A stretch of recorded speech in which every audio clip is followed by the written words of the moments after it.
नमस्कार, स्वागत है आप सभी का न्यूज़ वन इंडिया देख रहे हैं आप और मैं हूं आपके साथ कृतिका। देवभूमि की तमाम खबरों के साथ और बुलेटिन की शुरुआत करेंगे बड़ी खबर के साथ। आपको बता दें कि देहरादून में मुख्यमंत्री पुष्कर सिंह धामी ने फिल्म द केरला स्टोरी को देखने की आम जनता से अपील की है। उन्होंने कहा है कि मैं भी इस फिल्म को देखने जा रहा हूं और सभी लोगों को इस फिल्म को देखना चाहिए। सीएम धामी ने कहा कि बिना किसी गोला बारूद और बम के किस तरह से आतंकवाद को फैलाया जा रहा है इस फिल्म में पूरी तरह से दिखाया गया है। इसके अलावा उन्होंने कहा कि यह केवल एक प्रदेश की बात नहीं है बल्कि पूरे भारत और विश्व भर में इस तरह से आतंकवाद को फैलाने की घटनाएं सामने आ रही हैं। साथ ही उन्होंने कहा कि मैं भी इस फिल्म को देखने जा रहा हूं और मेरे सहयोगी भी इस फिल्म को देखेंगे। आम जनता को भी इस फिल्म को देखना चाहिए। तो द केरला स्टोरी को जहां एक तरफ कुछ राज्य सरकारें इस फिल्म को बैन कर रही हैं तो वहीं दूसरी तरफ उत्तराखंड में मुख्यमंत्री पुष्कर सिंह धामी इस फिल्म को देखने की अपील उत्तराखंड की जनता से कर रहे हैं। द केरला स्टोरी की अगर बात की जाए तो इसमें 3 लड़कियों की कहानी दिखाई गई है। अधिक जानकारी के साथ विशेष संवाददाता सुदीप जैन हमारे साथ जुड़ गए। सुदीप, क्या कुछ ताजा अपडेट है? देखिए, एक तरफ तो देश में कुछ राज्य ऐसे हैं जहां पे सरकारें इस फिल्म को बैन करने की बात कर रही हैं और कुछ जगह पर बैन किया भी गया है। वहीं दूसरी तरफ पुष्कर सिंह धामी इस फिल्म को देखने की जनता से अपील कर रहे हैं। सुदीप, आवाज मिल रही है आपको?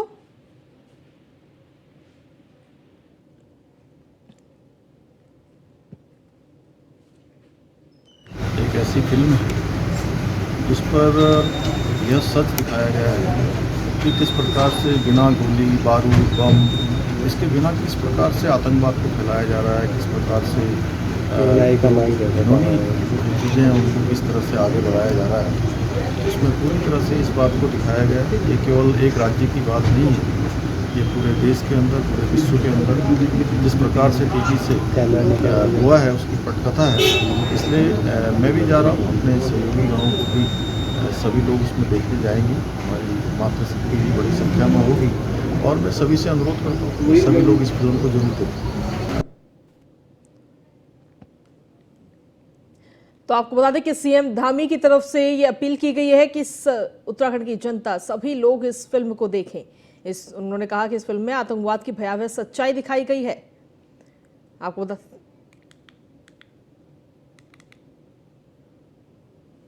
वहीं उत्तराखंड में 13 मई से 16 मई तक अन्न महोत्सव 2023 आयोजित किया जाना है, जिसके प्रचार प्रसार के लिए आज कृषि मंत्री गणेश जोशी ने अन्य कृषक रथों को हरी झंडी दिखाकर रवाना किया। वहीं आपको बता दें कि इस मौके पर बोलते हुए कृषि मंत्री गणेश जोशी ने कहा कि प्रधानमंत्री नरेंद्र मोदी की अवधारणा से साल 2023 का मिलेट्स साल घोषित किया गया है, जो भारत के लिए सम्मान की बात है। हमारा पूरा प्रयास है कि उत्तराखंड में मंडवा, कोदा और अन्य मोटे अनाजों को प्रोत्साहित किया जाएगा। साथ ही स्वयं सहायता समूह में महिलाओं को स्वावलंबी बनाने के लिए राज्य सरकार उन महिलाओं से मंडवा क्रय करेगी, जिसके लिए कार्य योजना तैयार कर ली गई है। देश के प्रधानमंत्री नरेंद्र मोदी जी के प्रयासों से वर्ष 2023 को इंटरनेशनल मिलेट्स घोषित किया गया है। यह यूएनओ के अंदर मोदी जी ने प्रस्ताव रखा तो 72 देशों ने इसका समर्थन किया था और इसकी शुरुआत 18 मार्च को दिल्ली में पूसा से हुई, जिसमें 140 देश के डेलीगेट्स वहाँ पर थे। कृषि मंत्री होने के नाते मुझे भी प्रतिभाग करने का मौका मिला और आज हमारी सरकार भी मिलेट्स के लिए अपना मिलेट्स मिशन हमने बनाया है। 83 करोड़ रुपये की व्यवस्था हमने बजट के अंदर की है। उत्तराखंड पहला राज्य है जिसमें मंडवे का MSP 35 रुपये 78 पैसे घोषित किया गया है। मैं आभार करना चाहता हूँ माननीय प्रधानमंत्री जी का, जो राष्ट्रीय खाद्य सुरक्षा में हम 5 किलो फ्री लक्सर में निवासी और भारतीय किसान यूनियन पटेल गुट के राष्ट्रीय अध्यक्ष चौधरी कीरत सिंह ने बीजेपी की सदस्यता ग्रहण करने के बाद मीडिया से बातचीत की, जहां चौधरी कीरत सिंह ने कहा कि बीजेपी में उनके साथ पार्टी की सदस्यता ग्रहण करने वाले बीएसपी के चौधरी राजेंद्र सिंह से उनका साथ बेहद पुराना रहा है। साथ ही उन्होंने कहा कि ऐसे में किसान हित में उनके द्वारा सत्ता पक्ष के रूप में बीजेपी में अन्य दिग्गजों के साथ सदस्यता ग्रहण की गई। उन्होंने कहा कि उनके द्वारा बिना किसी शर्त और वादे के अलावा बिना पद प्रतिष्ठा और लालच के बीजेपी में सदस्यता ग्रहण की गई।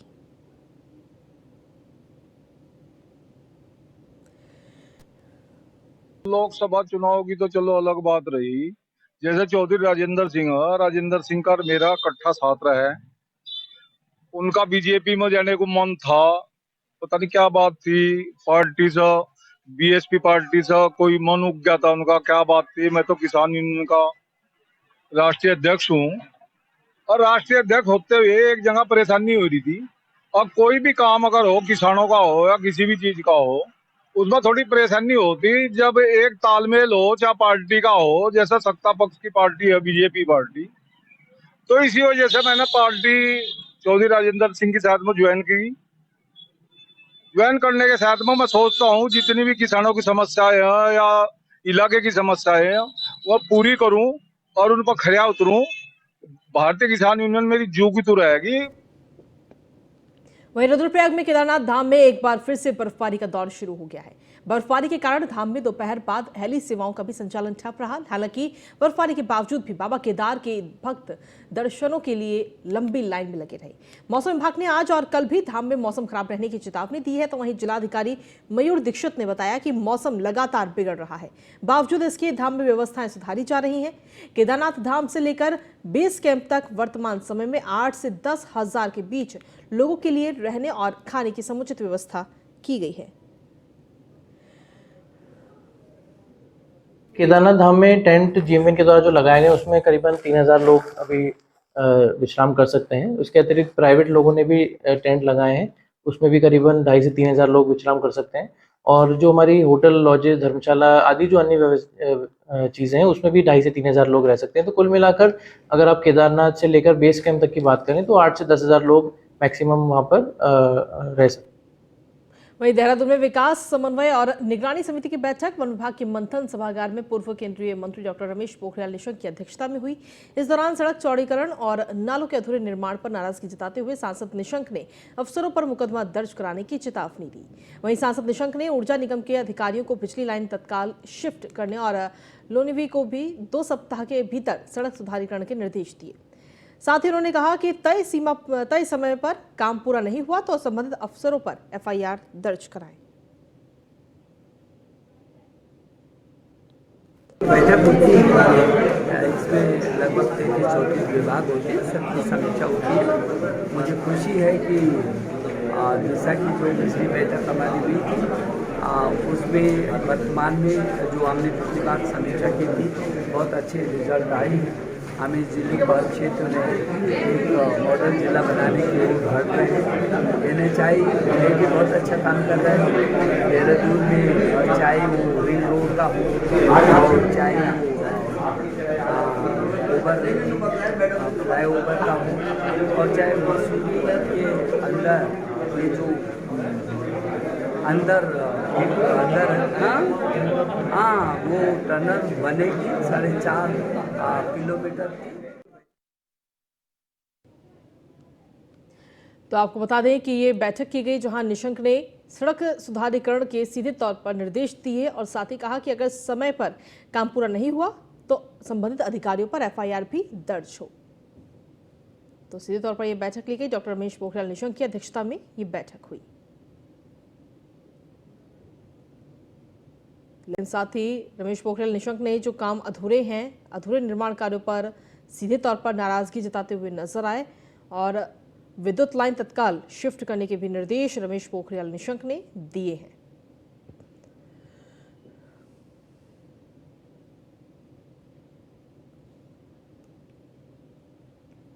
तो विकास समन्वय और निगरानी के लिए बैठक रखी गई। अधिक जानकारी के साथ सुदीप जैन जुड़ गए हैं हमारे संवाददाता। सुदीप, क्या कुछ ताजा अपडेट है आपके पास?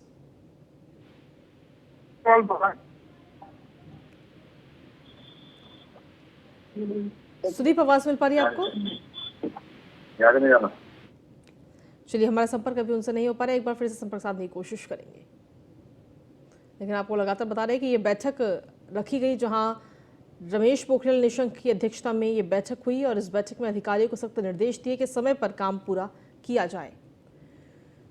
वहीं रायवाला थाना पुलिस ने 86 ग्राम स्मैक सहित 2 नशे के सौदागरों को गिरफ्तार करने में सफलता हासिल की। आरोपियों को पुलिस ने पूछताछ करने के बाद न्यायालय में पेश किया, जहां कोर्ट के आदेश पर दोनों आरोपियों को पुलिस ने जेल पहुंचा दिया है। आरोपियों की पहचान पप्पू श्रीवास्तव और शहनवाज सिद्दीकी के रूप में हुई है, जो मूल रूप से बरेली उत्तर प्रदेश के रहने वाले हैं। मामले का खुलासा एसएसपी दलीप सिंह कुंवर ने किया। वहीं एसएसपी ने बताया कि पूछताछ में आरोपियों ने कई अहम जानकारियां पुलिस को दी हैं। इस बड़े खुलासे पर एसएसपी ने पुलिस टीम को 5,000 का इनाम देने की भी घोषणा की है।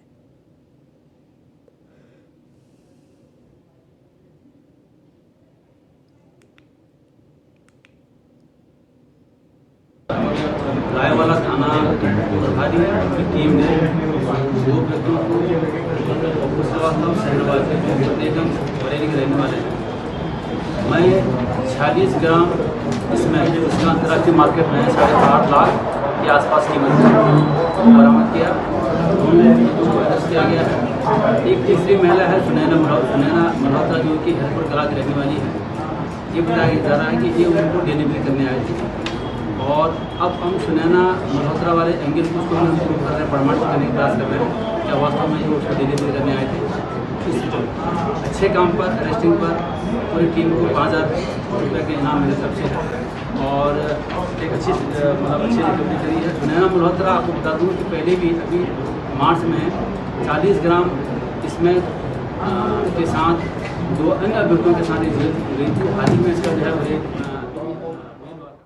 ऋषिकेश में गंगा घाटों पर घूम घूमकर श्रद्धालुओं का सामान चोरी करने वाले गिरोह का पुलिस और सीआईयू की संयुक्त टीम ने खुलासा किया है। पुलिस ने अलग अलग घाटों से श्रद्धालुओं का सामान चोरी करने वाले 8 लोगों को गिरफ्तार कर सलाखों के पीछे पहुंचा दिया है। तो वहीं मामले का खुलासा मुनिकीरेती थाने के इंस्पेक्टर रितेश शाह ने किया। इंस्पेक्टर के मुताबिक सभी आरोपी साल 2008 और 2017 में भी ऋषिकेश और मुनिकीरेती थाना क्षेत्र में इसी प्रकार की वारदात को अंजाम देने पर जेल की हवा खा चुके हैं। फिलहाल पुलिस ने आरोपियों के कब्जे से 3 चाकू, 2 ब्लेड कटर, 3 वायर कटर और 14,500 रुपए नगद बरामद किए।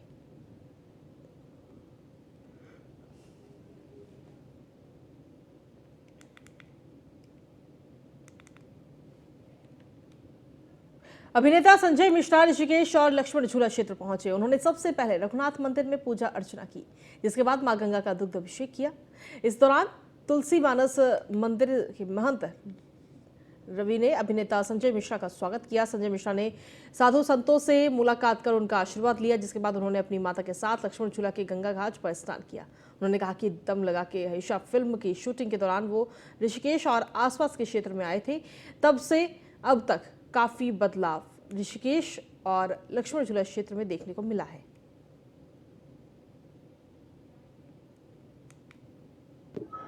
पहले एक बहुत पुराना परिचय रहा है, उसके बाद रिश्ता हो गया है मेरा ससुराल है यहाँ ऊपर पिथौरागढ़ डीडी घाट में। ये भूमि हमेशा से मेरे दिल के बड़े करीब रही है, मेरे पिताजी के करीब रही है। और हमेशा क्या होता है, किसी जमीन पर एक शख्स मिल जाता है जो आपको अपना होता है। तो राय साहब, मेरे SK राय साहब मेरे पुराने दोस्त हैं, तो हमेशा यहाँ मदद करते हैं।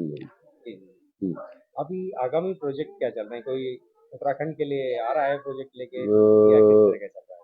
एक अभी फिल्म की बात हो रही है, अगर स्पेशली उत्तराखंड की बात करें तो वैसे चल जिंदगी मेरी एक फिल्म अभी आ रही है मई में, और कोर्ट आ रही है मई में। उधम सिंह नगर जिले के रुद्रपुर स्थित सीएमओ दफ्तर में विजिलेंस टीम ने छापेमारी की, जिसमें विजिलेंस टीम ने 16,000 की रिश्वत लेते हुए सीएमओ कार्यालय में तैनात लेखाकार और एसीएमओ तपन कुमार शर्मा को गिरफ्तार किया। वहीं बता दें कि शिकायतकर्ता राजेंद्र सिंह मेहता ने शिकायत दर्ज कराई थी कि क्षय रोग के निदान के लिए जिले के गांवों में नुक्कड़ नाटकों के माध्यम से लोगों को जागरूक किया जाए। तो वहीं विजिलेंस टीम ने बताया कि इनकी शिकायत टोल फ्री नंबर 1064 पर भी दर्ज कराई गई थी। कार्रवाई करने वाली टीम में निरीक्षक मनोहर सिंह दसोनी, निरीक्षक विनोद कुमार यादव, हेड कांस्टेबल दीप जोशी, हेड कांस्टेबल जगदीश बोरा, कांस्टेबल नवीन कुमार शामिल रहे। हमारे टोल फ्री नंबर 1064 पे कंप्लेंट हमें प्राप्त हुई थी, तो उसकी हमारे द्वारा जांच की गई। जांच में ये कंप्लेंट सही पाई गई। आज हमारे द्वारा एक रेड हैंडेड ट्रैप किया गया है। इसमें 2 लोगों की गिरफ्तारी की गई है और 16,000 रुपये की रिश्वत की मांग की गई थी। क्या मामला था, क्यों मांगी थी? ये स्वास्थ्य विभाग से संबंधित था। इसमें बेसिकली एक कमेटी है, पूर्णागिरी उत्थान समिति, इनके द्वारा स्वास्थ्य विभाग के अलग अलग रोगों के लिए अवेयरनेस के लिए नुक्कड़ नाटक किए जाते हैं। तो इनको कुछ अलॉटमेंट हुई थी कुछ प्रोग्राम्स करने की, तो उसके एवज में रिश्वत मांगी गई थी। मैडम कितना बैलेंस था जिसके बिल के नाम पे इन्होंने एवज मांगी 16,000 रुपये? टोटल इनको 80,000 रुपये का मिला था, जिसमें से इनके द्वारा अराउंड 26,000 30,000 रुपये रिश्वत मांगी गई थी। आज 16,000 रुपये लेते हुए इन्हें पकड़ा। वहीं सितारगंज में उपजिलाधिकारी तुषार सैनी की अवैध खनन के खिलाफ बड़ी कार्रवाई की गई। आपको बता दें कि उपजिलाधिकारी तुषार सैनी ने ग्राम दियोडी में देर रात छापेमारी की कार्रवाई को अंजाम दिया। फिलहाल छापेमारी के दौरान अवैध खनन में लगे 2 लोगों को मौके से गिरफ्तार किया गया, तो वहीं ट्रैक्टर ट्रॉली, एक मिट्टी भरने वाली मशीन को भी बरामद किया गया।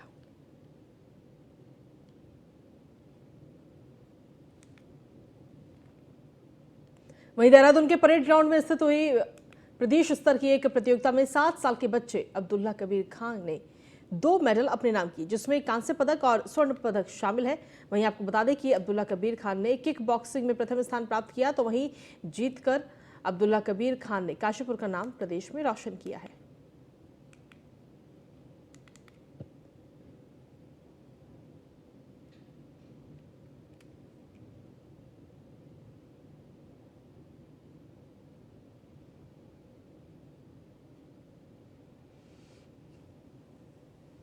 बहुत कम टाइम में बच्चों ने ये अचीवमेंट पाया है। मैं मुबारकबाद दूंगा बच्चों को, और ये नसीम पहलवान के अपना प्रयास है, उन्होंने बच्चों को इस खेल में इस तरफ डाला और बच्चों ने उसमें उसको करके दिखाया। बच्चे बहुत आगे जाएंगे और मेरी तरफ से बहुत दुआएं भी हैं, मुबारकबाद भी है पूरे इन बच्चों को भी और नसीम पहलवान के परिवार को। ये जो बच्चे हैं और जो खिलाड़ी हैं, ये हमारे देश की शान है, ये हमारे देश की पहचान है। आज ये पौधे हैं, कल ये बड़ वृक्ष का रूप लेंगे। गिरते हैं शेरे सवारी मैदान जंग में, और वो क्या गिरेगा जो घुटनों के बल चलता है। तो ये बच्चे कल हमारे देश की पहचान होंगे, काशीपुर का नाम रोशन करेंगे। तो बच्चों मैं आपको बहुत बहुत बधाई देता हूँ मेरे लाल। मैं शुक्रिया अदा करना चाहता हूँ उसका, जो सारे जहाँ का मालिक है। बेशक सारी इबादत और सारी तारीफ उसके लिए है। उसके बाद अपने गुरुजी और अपने माता पिता को अपनी इस जीत का श्रेय देता हूँ, जिन्होंने अपनी लगन से मुझे गाइडलाइन किया, और आगे ऐसे ही मैं आप सबकी उम्मीदों पर खरा उतरूंगा और ऐसे ही अपने देश, प्रदेश और अपने शहर का नाम रोशन कर दूंगा। आप सभी का प्यार, आप दुआ और आशीर्वाद मेरे साथ बने रहे। धन्यवाद।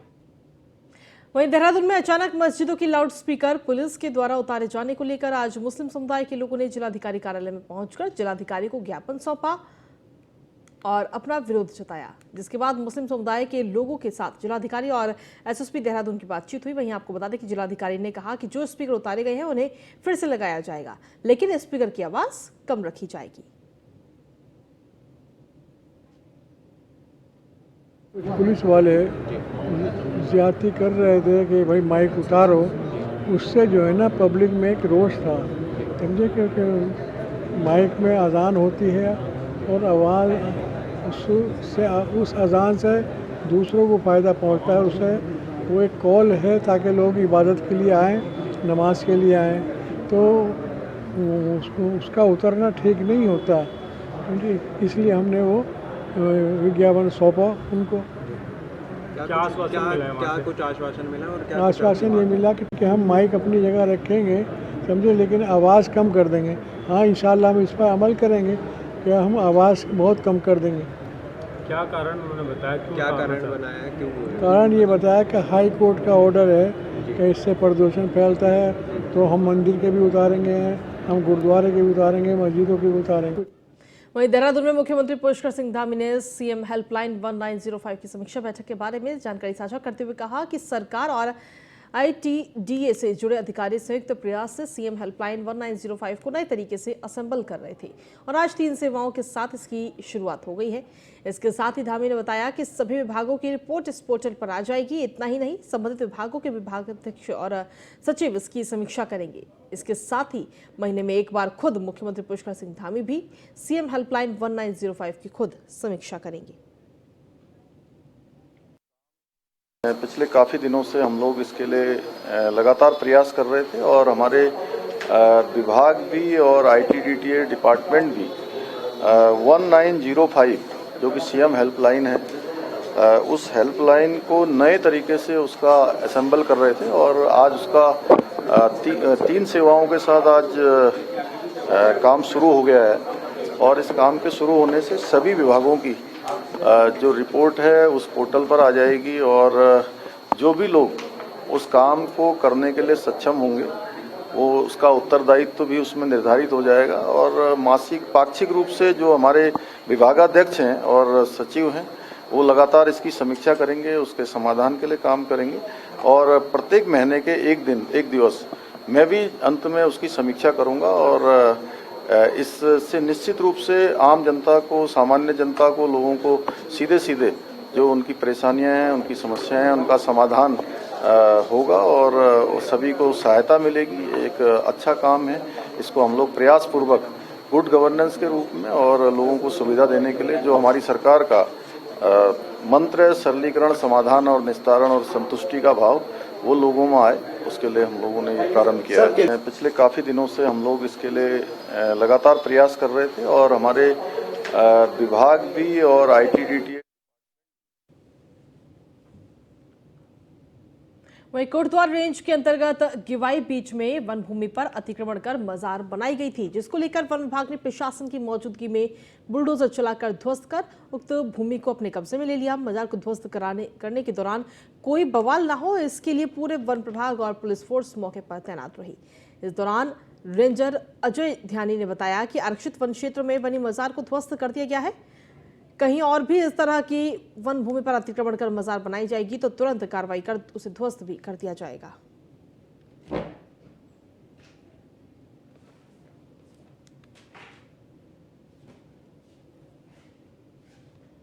वहीं उधम सिंह नगर में सड़कों को जाम करने के साथ यात्रियों के साथ बदसलूकी का मामला सामने आया है। बदसलूकी की गई मारपीट और अन्य घटनाओं को अंजाम दे रहे टुक-टुक चालकों को लेकर पुलिस अब कार्रवाई की तैयारी में कर रही है। एसपी क्राइम चंद्रशेखर घोड़के ने पहले चरण में सभी टुक-टुक चालकों को पुलिस सत्यापन कराने के निर्देश दिए हैं और इसके लिए 21 दिन का समय तय किया गया। इसके बाद सड़कों पर बिना सत्यापन के टुक-टुक चलाने वालों के खिलाफ कार्रवाई की जाएगी। काफ़ी तादाद में ई-रिक्शा जो है ये संचालित हो रहे हैं। इसमें जो है काफ़ी संख्या में देखा जा रहा है कि इनके जो चालक है इनका कोई भी रिकॉर्ड, पुलिस रिकॉर्ड नहीं है, ना ही सत्यापन है।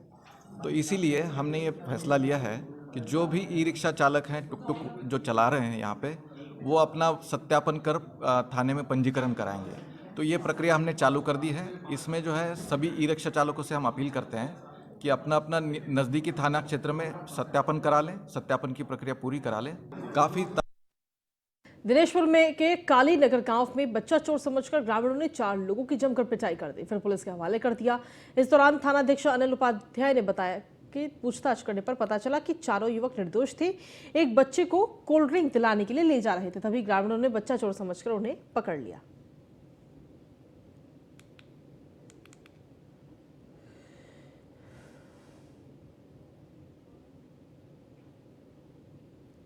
बच्चा चोर गिरोह घूम रहा है और इन्होंने बच्चे को किडनैप करने की कोशिश करी है। तो इस सूचना पर हम लोग गए वहाँ मौके पर 4 व्यक्ति हमें मिले और गांव वाले मिले। तो गांव वाले भी यहाँ पे थाने पे भी आए थे और बच्चों को भी हम लेकर आए। पूछताछ में जो हमें पता चला कि वो व्यक्ति 4 जो व्यक्ति थे वो नशे में थे। हमें फ़ोन पे पता चला, मैं चितरंजनपुर था कहीं, कि ये बच्चा कृष्णा नाम के कालीनगर गाँव के हैं। फील्ड में खेल रहे थे, कई सारे बच्चे थे। 4 अज्ञात लड़के हैं जो 2 बाइक पे थे ये लोग, और करीबन 200 से 300-400 मीटर लगभग बच्चों को बाइक में उठा के ले आए। किसी ने कहा कि तुम्हारे परिवार का बच्चा ले जा रहे हैं। छोटा छोटा बच्चे वहाँ पे रोज़ शाम को खेलते हैं और वहाँ पे खेलने का भी व्यवस्था किया गया है। वहाँ पे बच्चे खेलते हैं। तो आज भी हमारा जो भांजा है वो खेल रहा था वहाँ पे। कई बच्चे थे, तो 4 संदिग्ध बंदे आए दूर से, रुद्रपुर से कह रहे थे वो लोग। तो वो लोग सब बच्चों को कोल्ड ड्रिंक खिला रहे थे। बच्चा चोर गिरोह। वहीं रुड़की में बेखौफ दबंगों के कारनामे का एक सीसीटीवी वीडियो सामने आया है, जहां कमेलपुर गांव में बग्गी हटाने को लेकर 2 पक्षों में खूनी संघर्ष हुआ। बता दें कि वीडियो में जमकर वायरल हो रहा है, जिसमें कार सवार युवक पर दबंगों ने ईंट पत्थरों से जानलेवा हमला किया, साथ ही घर पर भी पथराव किया। फिलहाल सूचना मिलते ही मौके पर पहुंची पुलिस ने सीसीटीवी से आरोपी की तलाश शुरू कर दी है। वहीं 2 लोग गंभीर रूप से घायल हुए हैं, जिन्हें हायर सेंटर रेफर कर दिया है। और खबरों का सिलसिला न्यूज़ इंडिया पर यूं ही लगातार जारी है। फिलहाल देवभूमि में इतना ही। नमस्कार।